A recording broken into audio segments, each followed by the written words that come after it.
Shalom, selamat pagi Bapak Ibu dan saudara yang dikasihi Tuhan. Kita bersyukur kepada Tuhan untuk hari yang baru, hidup yang baru yang masih Tuhan karuniakan bagi kita pada hari ini. Untuk memasuki hari ini, hari Sabtu tanggal 28 Agustus 2021, saya ingin mengajak kita bersama-sama membaca dan merenungkan satu bagian firman Tuhan yang diambil dari Injil Matius pasal yang ke-26 ayat yang ke-17 sampai ayat yang ke-25. Perikop firman Tuhan ini berbicara tentang Yesus makan Paskah dengan murid-muridnya. Yang dimaksud dengan Paskah di dalam perikop ini adalah bukan Paskah tentang kebangkitan Tuhan Yesus, tetapi yang dimaksud dengan Paskah di dalam perikop ini adalah Paskah Perjanjian Lama, yaitu pembebasan umat Israel dari tanah Mesir. Bagaimana Tuhan membebaskan bangsa Israel dari Mesir. Nah, peristiwa pembebasan bangsa Israel dari Mesir inilah yang disebut sebagai Paskah di dalam Perjanjian Lama. Karena pada waktu itu ya Tuhan melewati semua anak sulung Israel, tidak ada yang meninggal karena di palang pintu rumah mereka diolesi oleh darah domba. Nah, sedangkan anak sulung daripada orang-orang Mesir pada meninggal karena mereka tidak mengoleskan darah domba pada palang pintunya.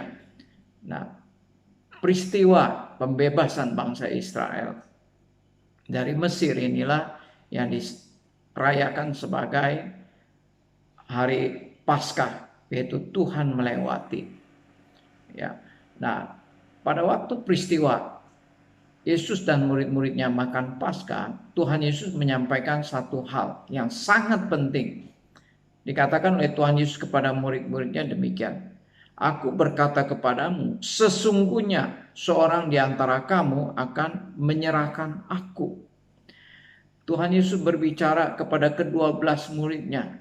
Ya, sesungguhnya seorang di antara kamu akan menyerahkan aku.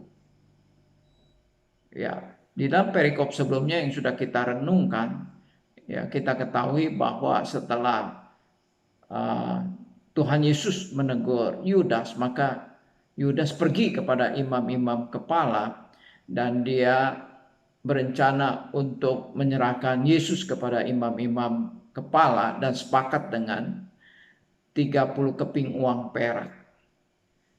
Nah, sebelum Yudas menyerahkan Yesus kepada imam-imam kepala, Yesus sudah memberikan warning, Tuhan Yesus sudah memberikan peringatan. Ketika Tuhan Yesus mengatakan seorang di antara kamu akan menyerahkan aku, maka dengan sedih hati murid-muridnya satu persatu berkata, bukan aku ya Tuhan, bukan aku ya Tuhan.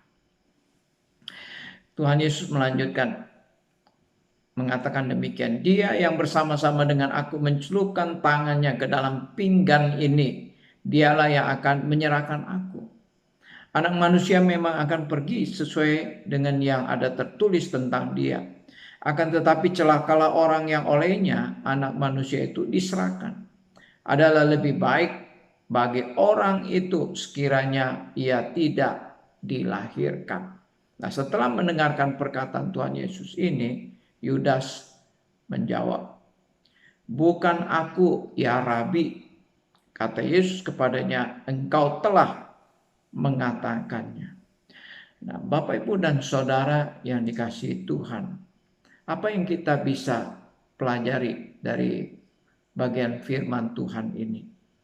Bapak, Ibu, dan Saudara yang dikasihi Tuhan, ya sebelum Yudas menyerahkan Yesus, walaupun Yudas sudah ada rencana untuk menyerahkan Yesus dengan 30 keping uang perak kepada imam-imam kepala, Tuhan Yesus masih memberikan peringatan. Tuhan Yesus masih memberikan peringatan. Maksud dari perkataan Tuhan Yesus ini adalah supaya Yudas menyadari kesalahannya. Yudas menyadari akan perbuatannya yang salah, supaya Yudas bertobat. Tetapi Yudas mengatakan, bukan aku ya Rabi. Nah, walaupun Tuhan Yesus sudah dengan jelas mengatakan, seorang dari antara kamu, orang yang mencelupkan tangannya ke dalam pinggan ini, ya Tuhan Yesus sudah menjelaskan dengan begitu detail, dengan begitu jelas, tetapi Yudas masih menyangkali. Ya, sehingga kemudian kita melihat bahwa karena Yudas tidak mau sadar, dia tidak mau bertobat, akhirnya dia melakukan dosa dan pelanggaran, yaitu menyerahkan Yesus kepada imam-imam kepala. Bapak, Ibu, dan Saudara yang dikasihi Tuhan, ya demikian juga di dalam kehidupan kita. Sebelum kita melakukan kesalahan yang fatal, kita melakukan suatu dosa, Tuhan seringkali memberikan peringatan-peringatan. Tuhan seringkali menegur kita. Tujuannya adalah supaya kita bertobat dan tidak melakukan kesalahan, tidak melakukan kejahatan yang lebih besar. Tuhan seringkali menegur kita melalui orang-orang yang ada di sekitar kita. Tuhan bisa menegur kita melalui teman kita. Tuhan bisa menegur kita melalui orang tua kita. Tuhan bisa menegur kita melalui pasangan kita. Tuhan bisa menegur kita melalui hamba-hamba Tuhan. Bapak, Ibu, dan Saudara yang dikasihi Tuhan, bagaimana respon saudara ketika saudara dinasehati, diperingati, diingatkan? Ya, apakah saudara sadar dan kemudian saudara mau bertobat? Ketika saudara dinasehati, diperingati, kemudian saudara sadar bertobat, maka selamatlah saudara.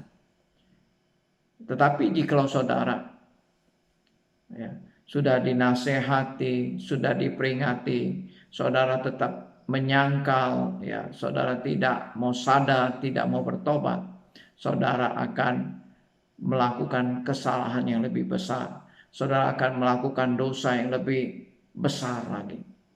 Jadi suatu kesalahan ketika sudah diperingati, ketika sudah dinasehati, dia tidak mau bertobat, orang itu akan melakukan kesalahan atau dosa yang lebih besar.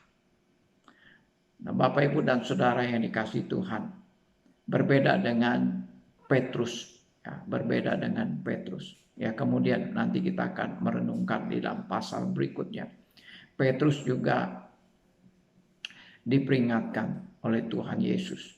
Ya, awalnya Petrus begitu yakin bahwa dia tidak akan menyangkal Tuhan. Tapi ketika peristiwa penyangkalan itu terjadi, dia sadar dan dia bertobat. Di dalam perjanjian lama kita juga bisa melihat peristiwa Kain dan Habel. Ya, sebelum Kain membunuh Habel, Tuhan memperingatkan Kain, ya, mengapa hatimu begitu panas? Ya, Tuhan sudah memperingatkan. Tujuannya adalah supaya Kain sadar dan dia bertobat, tidak melakukan kejahatan.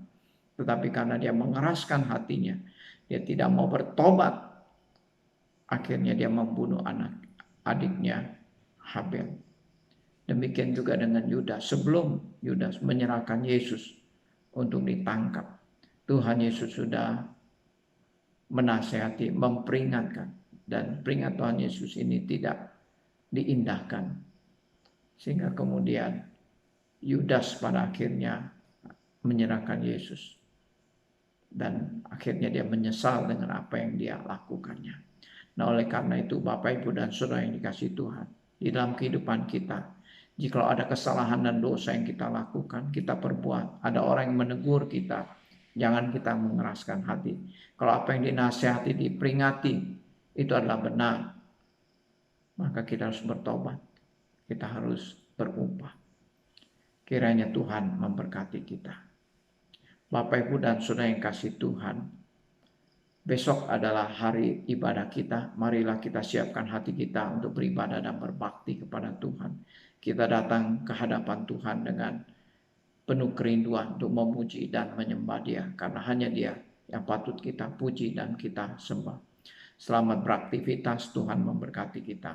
Amin.